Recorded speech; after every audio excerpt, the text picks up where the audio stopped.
Welcome to everyone. Here we are in the new year. We'll have a few more things to say about coming attractions at the end of the presentation. But tonight, our presenter is Jack Bales, a regular, it seems, in presentation, moderating book club times and writing various things about the Chicago Cubs and the Chicago early teams of the 19th century. Jack is a retired librarian from Mary Washington University in Fredericksburg, Virginia. You can see him with his bookcases behind him there, right. which is mandatory for all retired librarians. Yes. They have a minimum number of books depending on the size of the university they have. Yeah. But anyway, he's going to chat with us tonight about William Hulbert, Turkey for himself, Buzzard for the other clubs, which was a quote from one of the other clubs. Yes. Where he's going to talk about Hulbert's management style as president and of the National League and the Chicago team. So, Jack, if you want to Okay. put up your, I've got to do one thing for Jack before he can get everything. There we go. Okay. So you should be getting close. Did you see the message? You're co-host now. I've got it listed, so you should be able to share my screen. If you look down at the bottom of your screen, the icon should be green for green. Yep, got it right here. Okay. And let me click on my slides and share, and I should be all set. You're and let me there. go down here to the other icon, and it's right here. And there we go. Jack? Okay, everything's all set. Okay. Now, for the original title of this talk, I first noted that William Hulbert, the president of the Chicago White Stockings and of the National League, took advantage of his friends to further his own ambitions. That's what was in the initial title. Now, for quite a few years, I've corresponded with the Chicago Cubs official historian, Ed Hartig, who is here with us tonight, by the way, from the Chicago chapter. And when I showed him a draft of this initial slide, he emailed me, quote, "I love how you say Hulbert's friends. I think that word needs to be put in double, triple, or even quadruple quotes, as I don't think Hulbert had any friends. He used people to get what he needed, and then he moved on. And maybe that explains why there is only one known photograph of Hulbert out there." Anyway, now, when William A. Hulbert died on April 10th, 1882, sports writers praised his leadership as a founder of the league in 1876, and stockholders, officials, and ball players of the Chicago Ball Club, of which Hulbert was also president, gave their own eulogies. And one of several resolutions they unanimously adopted was, as you can see here, that the club stockholders had lost, quote, "a zealous and trustworthy custodian of their interests." Now, some of the shareholders of the old Chicago Baseball Association, the predecessor of the Chicago Ball Club, might well have objected if they had heard Hulbert referred to as someone who really had their interests in mind at all times. And obituaries mentioned his, quote, "unerring instinct of right," but Hulbert's sense of what was right generally meant only what was right for him. Now, William Ambrose Hulbert was born in 1832 in Burlington Flats, New York, some 15 miles west of Cooperstown, and he was 2 years old when his parents moved to Chicago. And after attending Beloit College Preparatory School in Wisconsin in the fall of 1851 for 1 year, he returned to Chicago, where he became successful in the coal industry, wholesale groceries, and as a grain dealer, as you can see from the heading here, obtaining a position on the Chicago Board of Trade. Although he was not an athlete himself, Hulbert was proud of Chicago baseball. In 1870, he purchased a share of stock in the city's first professional baseball franchise. Unfortunately, the Great Chicago Fire of 1871 prevented the team from finishing out its season, but a year later, Hulbert and others formed the Chicago Baseball Association, with Hulbert elected as a director. Now, of course, the team needed a ballpark, and in 1872, they arranged for the construction of a new park on the city's south side called the 23rd Street grounds. Now, Chicago still had to have a team, needed a team, still had to have a team to play in that new ballpark. And in 1873, Chicago Baseball Association President Norman Gassett, a city official, a highly respected Mason, a leader well known for asserting leadership and taking charge, promised he would do his best to find players, and he promptly set out for the East Coast. And his journey proved successful, and on August 16, 1873, newspapers announced the big news: Chicago would have a professional team in 1874. Now, I could be wrong about this, but I just from all the many articles I read, if an administrator could have been Mr. Whitestocking, similar to Ernie Banks 100 years ago as being Mr. Cub, I think it was probably would be Norman Gassett. You know, he after serving in the Civil War, he was clerk of the circuit court in Cook County, which led him to found his own real estate firm. Before he died, he started planning of the Masonic Temple at the corner of State and Randolph Streets, which would be the tallest building in the city. In essence, you know, both in and out of baseball and in Chicago, he was really one very well respected man. And I read countless articles praising him for all his civic things that he did for the city of Chicago. And after Gassett resigned as club president in August 1874, the Chicago Inner Ocean eloquently praised him and declared, of course with the usual hyperbole, that Gassett, quote, has done more for the elevation of the game than all the other managers in the country. He said he resigned because baseball occupied too much of his time and he needed to attend to his own business interests. Well, there was more to it than just that, and part of it was due to our old pal here, William Hulbert. Now, in July of 1874, rumors of Chicago players throwing the games was rampant in Chicago, and the names of pitcher George Zetline and outfielder Ned Cuthbert had come up more than once. The players were even suspended for a while, but were later reinstated. And as one newspaper stressed, quote, the selling of games is an offense which should not be tolerated for an instant. A club which contains men who are known to have sold games is a more than useless organization.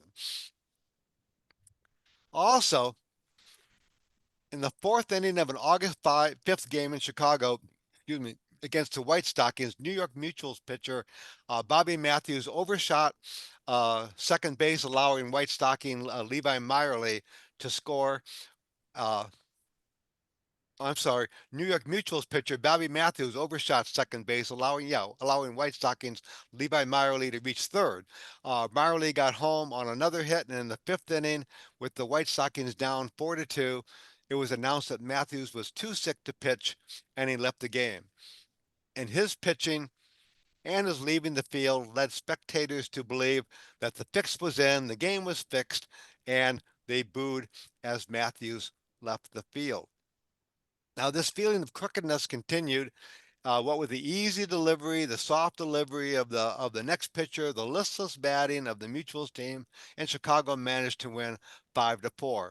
And the paper said it was believed that 4 Mutuals threw the game, and though there was no evidence that Chicago was in on it, but the whole affair was really big news in the Chicago press and among the fans, and the Mutuals, in fact, even produced a note from Matthews' doctor saying he was too sick to even he was sick for 2 days and he shouldn't have been pitching anyway. And he pitched only against the doctor's advice. And after a while, the whole controversy died down, but it still left a bad taste in everybody's mouth.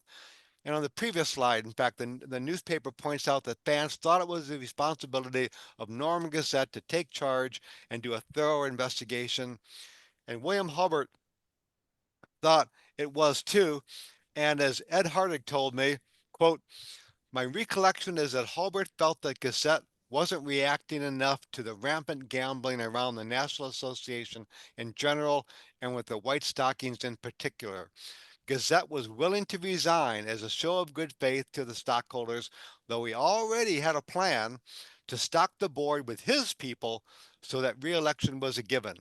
That is, until Hulbert began his work at blocking appointments, getting his guy elected president, and himself elected as secretary. Unquote. And after all the officers resigned, that is exactly what happened. Okay. In August 1874, the stockholders held an election for officers, and as these minutes point out, George Gage, a well-known city park commissioner and businessman, there's even a community area and park named for him on the city's southwest side, was elected president. Philip Wadsworth, who was an importer and commercial merchant, and Charles Barnett, a railroad executive, they were named directors. Hulbert was elected as a director and also elected secretary, and Bartlett was elected as treasurer.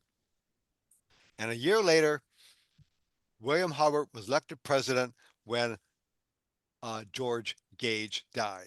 So, you know, at this point, everything's fallen into place just the way William Hulbert wanted it. But he wasn't done yet. And there are two important events came up. One, now White Stocking fans were really looking forward to the start of the 1876 season. As we all know, in July 1875, Hulbert quietly signed Boston's ace pitcher Albert Spalding, who would join the club as secretary as well as captain. Also on board were his teammates Ross Barnes, James Deacon White, Cal McVeigh, as well as the star of Philadelphia's Athletics, Adrian Anson. And on July 8th, the White Stockings began an 11-game winning streak that on August 1 put them solidly in first place, 7.5 games in front of the St. Louis Brown Stockings. And my second point, at about this time, the Chicago fans noticed that the White Stockings directors were making no plans whatsoever to acquire baseball players for the next season. On July 30th, the Chicago Daily Tribune responded, as you can see here, that Hulbert deserves a lot of credit for what he has done for Chicago baseball, and quote, he will do what is best, no doubt. Well, you know what that means. What is best for Hulbert? An article in the Chicago Inter-Ocean relates that the Chicago Baseball Association's 3-year charter had expired in the spring of 1876 and that the officers were in no position to make any contacts for 1877. Excuse me a minute. The officers could, however, wind up the affairs of the old company and start a new one, and that's what they did. So Hulbert and the director Edwin Dexter, who was a book and stationery dealer, he got to work. William Murray, a grain dealer like Hulbert, assisted them. They're going to form a brand new organization. I contacted the Illinois State Archives and I found this corporate charter, and they filed this corporate charter with the state of Illinois, which outlined their plans for a brand new baseball club to be called the Chicago Ball Club. Its purpose, they wrote on the middle section here, was to quote, foster and elevate our national sport, the game of baseball. Hulbert, not surprisingly, was elected president of the organization, and other board members of the new Chicago Ball Club, including Spalding, who was secretary, Edwin Dexter, William Murray, and a grain dealer like Hulbert, John B. Lyon. They're all buddies of Hulbert. The club's capital stock was fixed at $200,000 $20,000 divided into 200 shares of $100 each.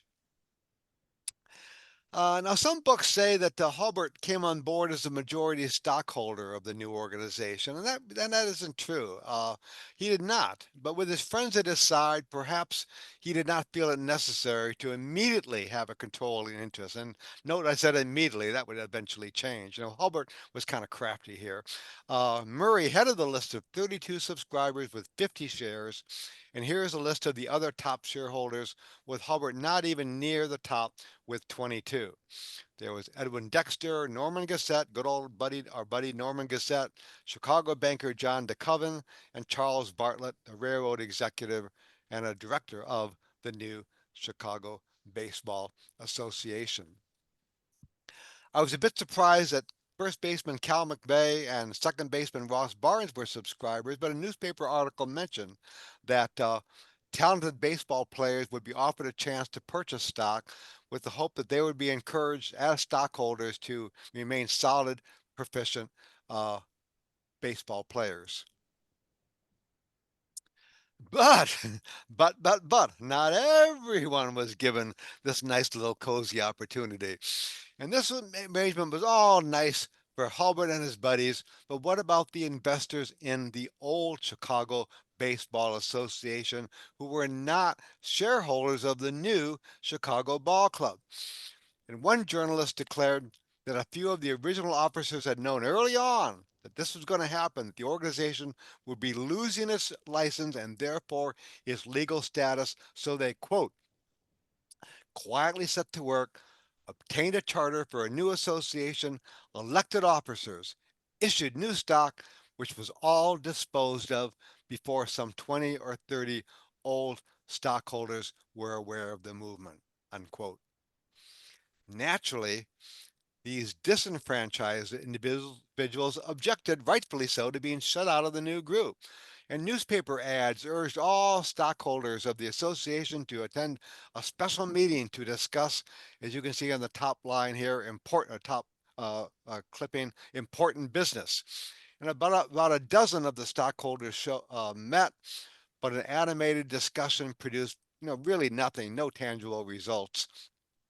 And newspapers did report that the disgruntled stockholders, though, hired an attorney, quote, to ascertain what their rights are and fight for them.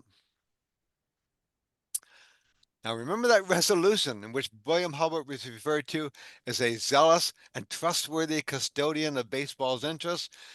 Note the newspaper article here at the bottom that accuses him of, quote, sharp practice.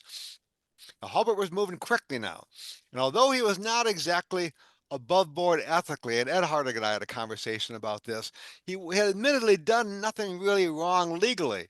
To perhaps protect himself from any lawsuits, Hulbert systematically bought the stock from many of the investors of the old association, and some of the men like William Murray were his friends. They'd be shareholders anyway. And as Ed told me, he believes that Hulbert's strategy was to, quote, buy out the big guys, the ones who had clout, and the lesser ones would soon follow. And that's exactly what he did. And by November 1876, he was the majority stockholder with 36 shares, while the other 30 stockholders had just 33 shares. Now, this is just my thinking out loud here, but I can't help but think that what may have worked in Hulbert's favor was that the financial problems of the New York Mutuals and the Philadelphia Athletics were in the news at this exact same time. Well, all this was going on in the news, and neither team could finish out their road schedules. And investors may have been worried about the Chicago's finances too. And these money men, they could have been eager to sell while they had someone at hand who was willing to buy. Perhaps, too, some of the shareholders sold their shares because they did not see eye to eye with Hulbert and they simply wanted out. And one of these was Norman Gassett. I love this letter. I came across it purely by chance at the Chicago History Museum.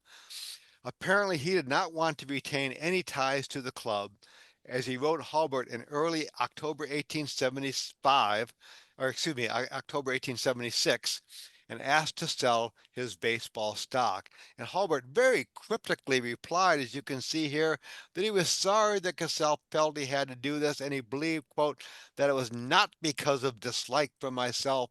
Consciously, I have always tried to please you. That's one of the few damning little, really semi-damning statements I've been able to find. Well, no, there are other ones. I mean, no, but that's one from Gassett that I was able to find. consciously I've always tried to please you. Well, not quite.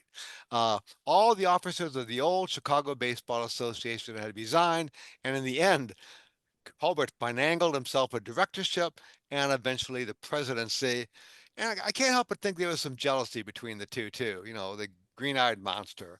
Gazette was really prominent in Chicago, prominent in civic affairs, prominent in baseball. Uh, he was the one who secured the team after the Chicago fire, and he was highly regarded. Hulbert had an agenda, and he didn't want someone else competing with him. Okay, let's get to the team itself. Hulbert always tried to push the envelope when it came to following league rules. Here's a good example. In 1875, second baseman Jack Murdoch signed with the Hartford Club, but then Chicago tried to lure him away and he signed with them too. And at the 1875 league winter meeting, Murdoch was awarded to Hartford. And as the article says here, quote, the Chicago claim on him was decided as not valid. This whole affair prompted an angry Harry Wright, manager of the Boston Red Stockings, to give Hulbert a piece of his mind. And I quote, can you blame the players for not respecting the rules when the club managers do not? Here's another example. Don't you just love his handwriting, by the way? In 1878, Hulbert pushed through a National League policy that prohibited league teams from playing non-league teams on league grounds during the season. In fact, at the March 1879 winter meeting, three of the teams of the Northeast National Baseball Association, this operated between 1879 and 1880, Utica, New York, Worcester in Mass, and Manchester in New Hampshire, they all wanted to play games on National League grounds, but of course were denied. But although the league prohibited its players from jumping ship to the International Association, league officials looked the other way when their clubs wanted to hire players already contracted to the International Association. And this is a letter to the Cleveland owner, John Ford Evans, who wanted to sign an already contracted International Association player. And now I may be reading too much into this, but I can't help but think Hulbert has well, this is an okay attitude, but just be careful and don't get yourself caught. You know, he didn't really grant permission, but he said, well, you know, you be your own judge, just don't get caught, that sort of thing. I could be wrong, but that's the way I took this here. The National Association of this National Association of 1879 to 1880 was a continuation again of the International Association. And in 1879, the National League's Troy Trojans tried to convince a contracted player with the Rochester National Association team to sign with them. You know, talk about flagrantly violating the rules here. And the association secretary, James A. Williams, sent to the New York Clipper a telegram of Hulbert's that Hulbert had sent to the president of the Troy Trojans, a guy named Gardner Earl. And in the telegram, Hulbert told Earl to, quote, get all the men you can of the association and break up the concern if you can. I guess that D means damn, I think. Big, big damn, you know, damn concern if you can. I thought that was kind of interesting. And as James Williams says here, it did not bode well for the sport of baseball if Hulbert directed a National League team president, quote, to use every effort to induce men to break their contracts. Okay. And this article also concerns National League clubs trying to, quote unquote, steal, the newspaper's word, players already assigned to National League teams. And the writer puts most of the blame on Hulbert, saying that the league's, quote unquote, arrogant position is, without doubt, the responsibility of President Hulbert.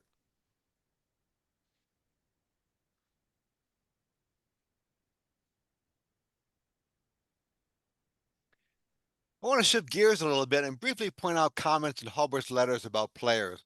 In a lot of respects, Hulbert did not like the players. In my research, I have noticed that Hulbert had no hesitation in calling out baseball players who were, in his opinion, underperforming. In 1877, for example, He sent a scathing letter to the slumping Chicago outfielder Paul Hines that, quote, this club will not consent to pay first class prices for third rate play. Your father would not like to have you home with half your salary lost. And I'm not sure what he means by this letter here. And all the adjectives begin with the letter S. As you can see, they're not at all very complimentary. Now, this letter is to the owner of the Boston Ball Club, uh, Arthur Sodden, and it concerns Cincinnati owner J. Wayne Neff and the reorganization of the Cincinnati team, whose players Hulbert believes are worthless scalawags. And by the way, note in the bottom third here, note the almost non-existent words here. And I'm going to get to that at the very end. Now, these letters were very hard to read.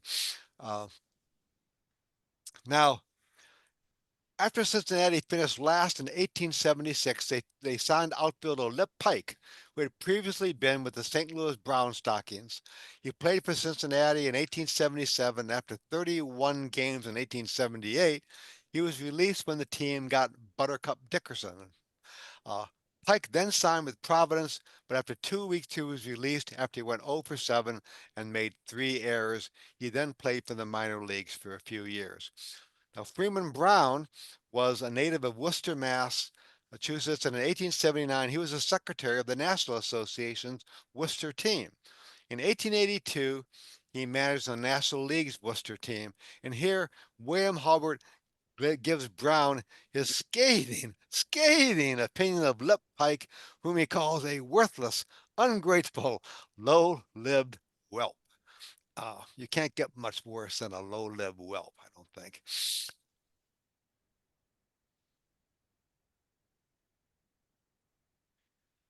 Now, Hulbert was known for being sure that Chicago had the best possible schedule each season. Here he asked the National League officials to meet in Buffalo to arrange a schedule for the forthcoming season. At the March meeting, the schedule committee presented a schedule which the Cleveland and Buffalo delegates objected to because they would have games in their race weeks. I guess they had races that week. They would have games in their cities at the same time as their respective race weeks. Excuse me. And there was much discussion about this at the meetings, I found out, over quite a few hours on the schedule. But as one article pointed out, on the positive side, President Hulbert, we believe, found an outlet from the labyrinth of trouble in which they had become entangled. Buffalo, however, Buffalo uh, would play in Chicago during the race week in Buffalo, and Cleveland would play in Cincinnati while the races were going on in Cleveland. So, they solved that problem. Buffalo would play in Chicago, Cleveland would play in Cincinnati while all their races were going on.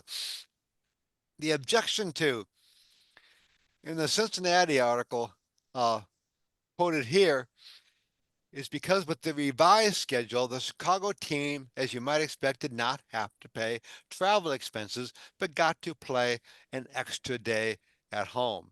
And as I've noticed more than once, various baseball administrators held the philosophy that Hulbert believed that Turkey was for himself and Buzzard for the other clubs. Now I noticed, and Tom Melville made similar comments in his book Early Baseball and the Rise of the National League, that Hulbert did not feel bound by the National League rules when it came to working for the Chicago club. In 1878, he persuaded Indianapolis to move one of their home games to Chicago. Okay, no travel expenses for Hulbert. In 1882, he got Buffalo in exchange for a larger share of the gate receipts to move 3 of its home games to Chicago. And he got Cleveland to move 1 of its home games to Chicago.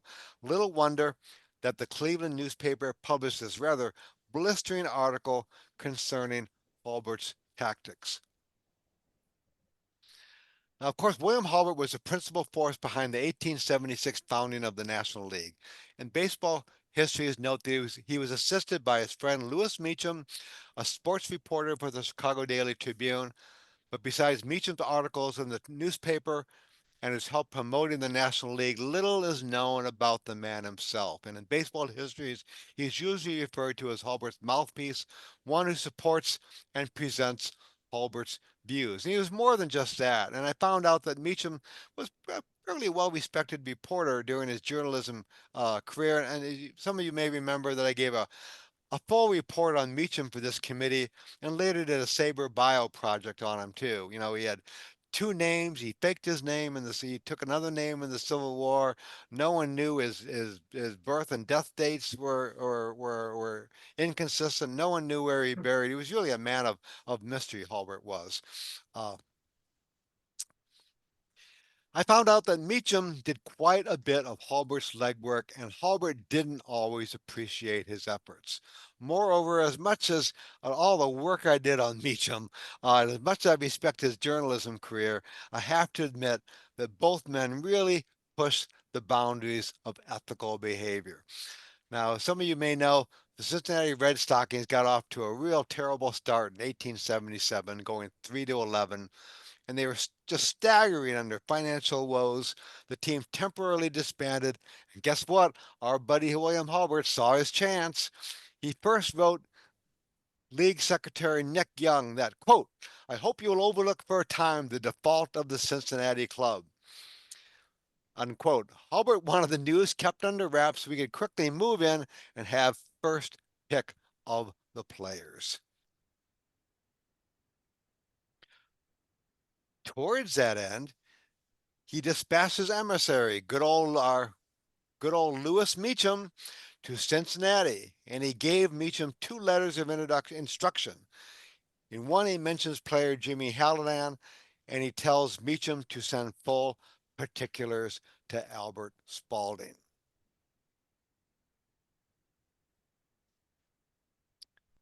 In the second, he mentions Charlie Jones and Lippman Pike. Both Hallinan and Jones went on to play for Chicago, but Hulbert soon released Jones from his contract so he could return to a reorganized Cincinnati club. Hallinan stayed in Chicago, but as the weeks went by, he did not particularly distinguish himself on the ball field. And by the way, that former low-lived whelp Pike letter was in 1879, 2 years after uh, Hulbert was interested in Pike playing for Chicago.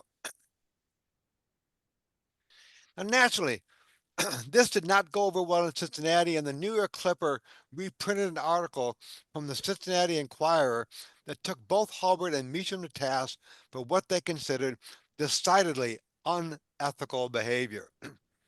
Meacham, the paper said, was accused of quote unquote selfishness and also quote acting dishonorably. For him to come to town when Cincinnati was facing financial ruin and help Hulbert by quote pirating away its best players.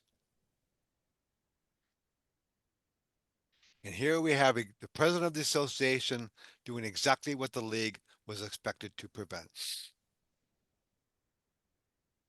One more thing. In early 1875, Hulbert quietly wrote C. Oric Bishop, a member of the board of directors of the St. Louis Brown Stockings, about his ideas for a new league and how Lewis Meacham and the Tribune supported those plans. I see no great objection to giving papers friendly to us an inside view, Hulbert told him, and he added that I'm sure that we can trust Meacham and the Tribune. Now, this letter tends to convey the attitude that Meacham was there to do his bidding, and the last sentence tends to corroborate what I've tried to convey here this evening, that Hulbert was out for himself first and the Chicago club second, and the heck with anyone who got in his way. You know, as he writes here, he can refuse him without care. I mean, oh, too bad, so sad. You know, I don't care what happens to Meacham. You know, I can refuse him without, you know, go away, little boy, so to speak. That he has no concern about him whatsoever. As I said at the beginning of this talk, obituaries mentioned his unerring instinct of right, but Hulbert's sense of what was right generally meant only what was right for him. Uh, One other thing. The Chicago Ball Club would last until 1892, when President James Hart and two others formed a stock company and they purchased the National League franchise from its principal stockholders, including Albert Spalding, and renamed it the Chicago League Ball Club. And just one more thing, note these smeared words here in this letter. And some words are lighter than others, as you could see. And most of these letters are in the Chicago History. Most of these letters at the Chicago History Museum, and this is rather just fascinating to me. They're in these bound volumes of blank tissue paper. That's all they are. Big bound volumes of blank tissue paper. Well, they were blank, but originally they were blank tissue paper. And these were called press books. And I found out by asking one of the librarians that this was like the 19th century version of carbon paper. People would write letters using a special copying ink. So Hulbert would write his letters with a special ink, I think on special paper too. And they would dampen one of these pieces of tissue paper. They'd put a piece of oilcloth behind it and lay the letter face down on the tissue paper and use a screw-powered letter press to press down on the tissue paper. And the letter would be printed as a mirror image on the tissue paper. So then we would have to read these through the tissue paper, and the writing would be on the reverse side. And you can see what a problem this would be. Some of the letters didn't transfer. Some you got blurred images here. And many of these were almost impossible to read, and his handwriting was no good anyway.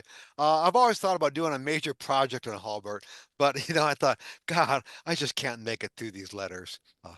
Anyway, thanks very much, everybody, and I hope you enjoyed it. And if you have any questions, I'll press escape here and get out of all this. Thank you very much. Well, Jack, thank you. It's Hulbert was a more complex man than the fellow on his plaque in Cooperstown. Yeah. There's several comments here that have come through. Mike Halpert asked earlier when you were talking about the selling of shares that Hulbert was kind of down the list a little bit. Is it possible that the big shareholders had already agreed at the time of the creation of the new charter that Hulbert would buy them out? Boy, I don't know. And Mike and I have talked about Michael and I have talked about Hulbert and all this, and he might even know more than I do about this. I don't know. He might have, but I never saw evidence of this. Ed, do you have any thoughts about this? I never found anything to suggest that, but we know both Hulbert and Spalding were known to do things, back room. Yeah. Yeah, they sure did. I mean, I think Hulbert picked and chose who he wanted as part of the new organization, and be damned with everyone else. Mm-hmm. We had I'm trying to get my screen. Jack, could you close your slides? Oh, okay, sure enough. I should have done that before. Sorry about that. Yeah, There that's we it. go. There you go. Let me get back to the chat here. There was a comment from Jerry Micarenda that Hulbert could have owned the Yankees in good stead as they existed back then. He was the original Steinbrenner.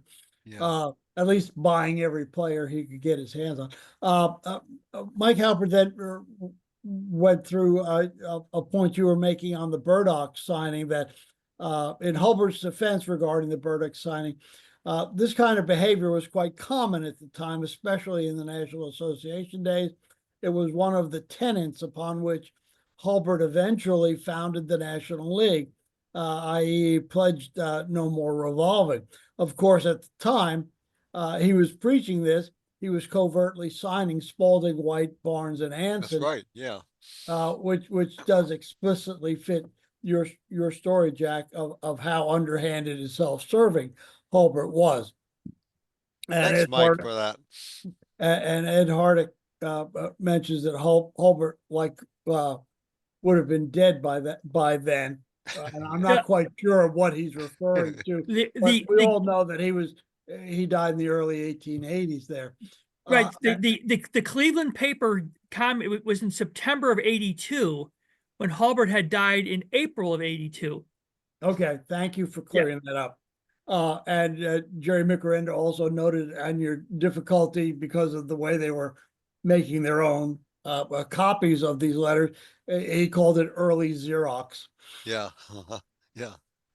Woody Eckert, as in June of 1877, Hulbert also pirated Harry Smith from Cincinnati, in Oh, addition to Jones, Hallinan, and he returned only Jones. yeah. And Ed Hardick noted that the Pike never played for Chicago, so there may be some issue there in the back and forth from the newspapers and your notes. And that's all I've got. If there's any other questions, we've got plenty of time to take more comments and questions. Karen raised her hand. Go Hi. ahead, Karen. I just have a question. How did the players feel about being basically scum and just worthless? Here Did and they- there in the papers, I would read some negative comments, uh, there might have been veiled here and there, but, but then there are, but then sometimes I remember, Mike or Ed might remember this. I remember there was a big celebration and Hulbert was given a chain and even his dog was given something, I think. And they really were liked Hulbert for something he had done. And I can't remember all the details, but they really came out in force supporting him. Oh, I just wonder because I Yeah. thought that would be a really bad Yeah. group to find everybody thinking you're Yeah. really rotten. Yeah. Mike, you've got a question or a comment? Yeah, actually, two things. One is a response to what Jack just said, which is back in those days, while ball players it was regarded as a pretty low level profession, from a society standpoint, but it still paid really well compared to what Yeah. most of these guys could be making. Oh, yeah. So I'm not surprised. I know exactly the incident that Jack is talking about when they had the big, at home plate, they gave him a gold watch chain watch, and all yeah. those things. They were very happy to get paid to play baseball because it was a lot more money than they can make anywhere else. Mm. So I'm not surprised that even though he treated them, or most of the owners treated them poorly, they were still getting good money. So you kind of, grin and bear it. Yeah. Now, Thanks, Mike. that having said, my real question was, I've seen those letterpress books, and I agree with you, Jack. I got a headache trying to Yeah. read them. I'm wondering how you got that picture of that one letter. It looks so easy to read. Yeah. Well, I got it at the Chicago History Museum and they professionally scanned it for me. And then I become pretty good at adjusting photographs. And so I spent a lot of time tinkering with the photographs to make the best possible image. So I got lucky there. But they scanned them for me at the museum. You could copy them and also, no, I take it back. I took that, they photocopied them, but I also took pictures with my phone. So that's simply a phone photograph. And then I worked with it once I had the image. But some of them are really awful to use, Another It's like newspapers sometimes, the sporting news that SABR has, you can't read some of the You pages. can't read it. Yeah. Uh-huh. Well, Jack, thank you very much. Thank you, everybody. If I could add- Here, Jerry McRenda asked, I'm curious, did those early owners like Hulbert threaten to move their teams if they didn't get a top-notch ball yard? And my own thought on that was the team was always responsible for the ball yard, pretty much. There were leases from private citizens, but I don't think cities own ballparks. Lakefront Ballpark in Chicago, Yeah. there's a question of whether the city owned it or the federal government. And Spalding actually kind of forced the city's hand, and it ended up being owned by the federal government. So that's Yep. why they left Lakefront Park. Right. Mhm. And if you will go back to, I don't know the exact quarter that the newsletter had an article by Bill Rizak about that exact point of Lakefront Park and the legal difficulties that after Hulbert came into the picture there. If I could add something, with regard to the 1877 failure of the first Cincinnati club, a second club started about 3 weeks later. And Hulbert and the fellow owners, 5 others besides him, conspired with each other to hide the fact that that new club would not be allowed into the league so they could sell additional tickets. They kept it secret for the whole summer. And then at the end of the season, they publicly announced that neither the old or new team would be counted in the standings, and they weren't. And that was he was deceiving the fans on that one. When Hulbert was organizing the National League, he first got the Western teams together, St. Louis and Cincinnati and Chicago and Louisville. But he had already been in correspondence with a number of those owners, but because I haven't seen many of the letters. I've seen some of the comments by Charles Chase, who was the vice president of the Louisville Club, but was really the operating officer for that, because Walter Haldeman owned one share and he was just a figurehead. But they were helped. Louisville was helped because Hulbert sent them a couple of players, including Jim Devlin, who gave them some problems in 1877. We've got Bill Humbert's got his hand up. What you got, Bill? Yeah, Jack, I'm wondering if Hulbert and I guess to some extent Spalding were conscious of forming a distinct franchise system which would clearly differentiate between what we now know as major and minor league teams. It wasn't the only possible model. If we look at European soccer, they do have a tiered system where major and minor league and even non-league teams can move back and forth within that structure. That's not possible in North American sports. And so what was created by the National League was in a sense the model for all future leagues. But were they kind of aware of what they were doing at the time, or did they just kind of stumble into it and say, this is a pretty good deal for those who are members of the club, as it were? I got the impression that Hulbert really wanted just to kind of create his own power base. And there were some people there I know he didn't particularly care for, and he kind of weeded those out. And of course, Norman Gassett resigned because of all that.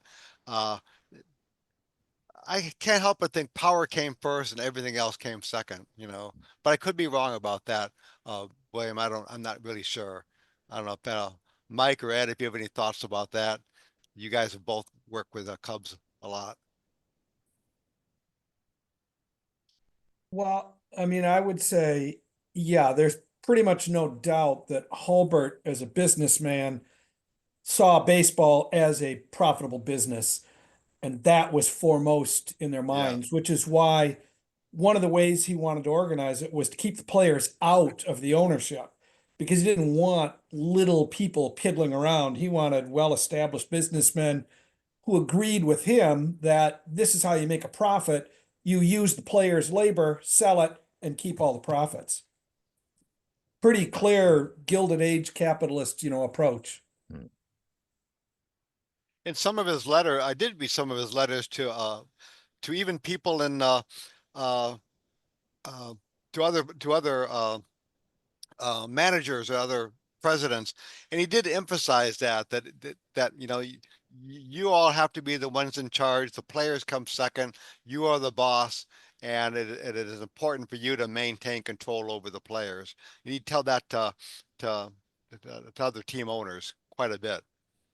He even corresponded with some people in the association too, and tell them the same thing. I'm sorry, Joanne. You say something? Oh, okay. That wasn't you. We had Thought a I heard couple somebody. other notes. Mike Hulbert noted when we're talking about ballparks and asking for local money, that until 1950s, almost all ballparks were funded by the teams, and Bob Foltz followed that up, that ballparks were team funded. However, getting the land at a favorable location was another matter and could require some political influence. And I think we've seen all sorts of things into the Tammany era where they would start to run streets through to keep the grid going, just to make sure that a team didn't get in there if there is a potential competing place. Matthew Lee makes a comment that player feelings toward Hulbert with his death, there was some hope among blacklisted players that some of the strict ruling would be overturned. I don't recall that, because I don't remember the blacklisting. It may have been around the time of his death that those show up in the Constitution of the National League. But they were always, if a player was good enough, any blacklisting or banning for life would be overturned if an owner in a proper power position wanted the player. Mhm. Wasn't that the problem with Charlie Jones, that he had his own difficulties after being split, but after the Players League and the Union Association, after Union Association, isn't that why Mills left the presidency of the National League, because he didn't like when they let all the players back in? Yeah. Yeah, I think I just had raised that because I think by about 1882, you have the original Louisville Four, still on the outs as they would remain, but then you had this kind of growing queue of players like Crowley and I think Jones also, who would eventually be reinstated, and who Crowley in 1882 was Devlin's catcher in Trenton before basically the fact that Trenton was playing with Devlin and playing with college teams like Princeton. There's a big issue, like, okay, now Princeton cannot play any other club because they have the taint of the blacklist in their the roles of their opponents. So that's just one item I have in my little Devlin hopper from the Times of Philadelphia, that there clearly, at least in Devlin's view, as reported through the Philadelphia press, there was hope that with Hulbert's death that there might be some justice served for him. Obviously, in the end, there wouldn't, and he'd die just over a year later. But Crowley, I don't know. I got to go to his BREF page to see if he ended up getting reinstated. But anyway, just drop that item in there. Well, thank you very much. Yeah, Crowley would come back. He'd come back actually the following season, 1883, and would play a couple more years. So, in his case, he did make it back on into the graces of the league. Well, if you look at your thumbnail headshots there, the one and only Peter Mancuso showed up, and we're so glad he could make it. Peter, if you have any closing comments for us. Yeah, so first of all, I want to just mention that I gobbled down my dinner because I knew I had this to get to, and I'm too embarrassed to tell you what delayed me. And I'm sorry. My apologies, Jack, but I am sure I will look at this entire thing virtually to catch up. I'm intrigued by this last discussion, particularly. I'm glad that Mike is here because Hulbert, because what was Hulbert's model? Wasn't it John D. Rockefeller? Wasn't it people like Commodore Vanderbilt? Wasn't it all of these Gilded Age owners of other businesses? And he really wanted to introduce this idea of having management and labor. You know, as Mhm. simple as that. And I think that really, Mike, I don't know if you could chime in on that, but I think it is really what Hulbert had as the model. Yeah, no, I agree. That's what I've been saying for a long time. Yeah. That he turned baseball into a business. If you want to credit any single person for doing it, it was William Hulbert. Yes. Yeah. Well, okay. That's And it my wasn't say. an immediate success. He kind of struggled for a few years, and it wasn't until the whole economy of the country turned around in the 1880s, and suddenly the American Association came along, and he got back into the big cities, and the model held pretty well. Yeah, I mean, like a lot of businesses, Netflix and Amazon didn't make money for 10 years. They're worth it now, though. All right, Well, Peter, go ahead. yeah, I just want to, from the guy who sent out all of these reminders to not to miss this thing. I'm sorry I came in so late, but my apologies, Jack. And Yeah, I no will problem. Yeah, view no this problem. thing virtually. Yeah. I want to make an announcement talking about reminders. Just 1 week from today, a week from now, Paul Langendorfer will be moderating our 19th century baseball book club um, discussion with the book The Blue and Gray, Baseball in Blue and Gray, which is about baseball and the Civil War. The book was written about 20 years ago. Paul, I see you here, but I just want to remind everybody about that. I will be sending out a written notice as soon as this is concluded, because that's originally what I planned to do. And secondly, next month, just a reminder, I was so gratified to see so many people here tonight. Next month, there will be another discussion by Jeff Orange about Al Spalding and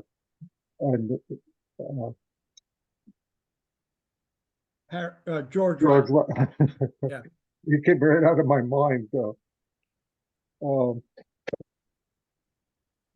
George Wright's brother. George Wright. I'm sorry. George Wright and Al Spalding and their long-time relationship that extended from playing days all the way to days as baseball equipment entrepreneurs. So that'll be. He just completed a book on that recently, and it was fascinating. So that'll be on February the 11th. So that'll be coming up at next month's discussion. Again, very gratified to see so many people here, and Jack, thank you for doing. I only caught the last part of it, but thanks for doing a great job. Thanks, and, everybody, A too. I great appreciate it. discussion tonight. But let me take one note about the book club on the baseball in blue and gray that Paul Langendorfer is going to moderate. He's going to also moderate in February with a novel based on the plot thread runs through baseball during the Civil War and the play. It was a book that also won the Casey Award back in its day. So it'd be an interesting kind of look at Kirsch's academic look at the Civil War baseball. And I think it's going to be fascinating. What do we know now that we didn't know then, and how have things changed? All that gets to play in it. It's going to be a interesting sort of thing, and how what Kirsch wrote influenced what Daya and what we now know today. But again, like Peter said, thanks everybody. I hope you have a good night. And let me see if there's any notes here. Ed Hardick made a comment about the reserve clause kind of spinning out of the policies of the National League as it goes on through. And Bob Folks has made the comment or blame any single person as part of the conversation we had on blacklisting and various other things that owners did that they can't do anymore. Thank you all. Have a good night. I hope you all are doing well in the new year, and start to work on those taxes. Right. Thank you again, Jack. Thank you, everybody, too. Thanks a lot for coming here. Good night, all. Good night. Good night.